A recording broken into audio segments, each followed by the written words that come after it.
নীলফামারীর ভবানীগঞ্জ হাট ঐতিহাসিক এবং বাণিজ্যিকভাবে বেশ সুপরিচিত। শত শত মানুষের কেনাবেচায় জমজমাট হয়ে ওঠে ঐতিহ্যবাহী এই বাজারটি।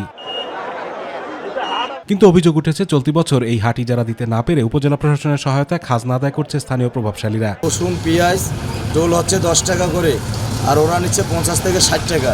সরকারি মূল্য তালিকা অনুযায়ী ইউনো অফিসের আন্ডারে যে বিটগুলো তোলা হচ্ছে এটার কোনো কাগজপাতি নাই এবং কোনো মূল্য তালিকা দেওয়া নাই। এখানে সরকারি মেয়াদে যে ট্যাক্সের যে কাগজ আছে সেগুলো নাগানো হয় না। টাকা ওনারা কাকে দেয়, টিউনো স্যারকে দেয় না তহসিলদারকে দেয় না জেলা এই ইউনিয়ন পরিষদে দেয়, তা সঠিক আমি বলতে পারি। গেল বছর হাটটি ইজারায় সরকারের রাজস্ব খাতে 70 লাখ টাকা জমা হলেও এবার সিংহভাগ টাকা বিভিন্ন মহলে ভাগ বটারা হচ্ছে বলে অভিযোগ স্থানীয়দের। প্রতি হাটে 20 টাকা করে খাজনা দেয়, দোকান খাজনা। আর গিরিরা যা মাল নিয়ে আসে এরা প্রতি কেজি 1 টাকা করে খাজনা দেয়। খাজনা 40 দেই, 50 দেই, এরকম 60ও দেই। এইভাবে টাকা ওঠা মাসে 7-8 লাখ টাকা উঠাইছে, 3 লাখ কত হাজার টাকা জমেছে, বাকিটা তারা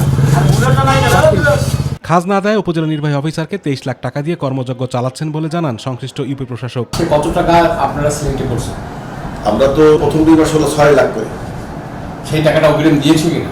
অগ্রিম দিয়েছি। এই 23 লাখ টাকা কোন ব্যক্তি দিয়েছে? এই কমিটির কে? 23 লাখ টাকা কমিটি ওরা সবাই থেকে দিতে প্রায় 25 জন লোক ছিল। তবে এ ব্যাপারে হাট কমিটির সভাপতি ও উপজেলা নির্বাহী অফিসার ক্যামেরার সামনে কথা বলতে রাজি হননি। ওয়ালটন টেলিভিশন মাত্র 25,490 টাকায় পাচ্ছেন গুগল টিভি।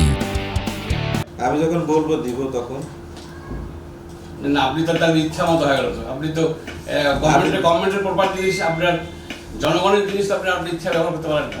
খাস খাজনা আদায়ে নিয়ম নীতি বহির্ভূতভাবে কোনো বাজারের ইজারা কার্যক্রম পরিচালিত হলে প্রয়োজনীয় ব্যবস্থা নেওয়া হবে বলে জানান জেলা প্রশাসক। খাসের আদায়ের একটা কমিটি আছে, এটা হলো উপজেলা নির্বাহী অফিসার সভাপতি আর এসএনএম মেম্বার সেক্রেটারি একটা কমিটি। সেই কমিটির দায় দায়িত্ব সে খাস কালেকশন প্রপারলি করা এবং সেরকম কোনো যদি অভিযোগ আমাদের কাছে আসে সেটা আমরা তদন্ত করব। খাস জমির খাজনা আদায় নীতিমালা অনুসরণ করে খাজনা আদায় করার পাশাপাশি সরকারের যথাযথ মনিটরিং ও ন্যায্য রাজস্ব আদায়ের দাবি স্থানীয়দের। আতিকুর রহমান তিতাস, মাই টিভি।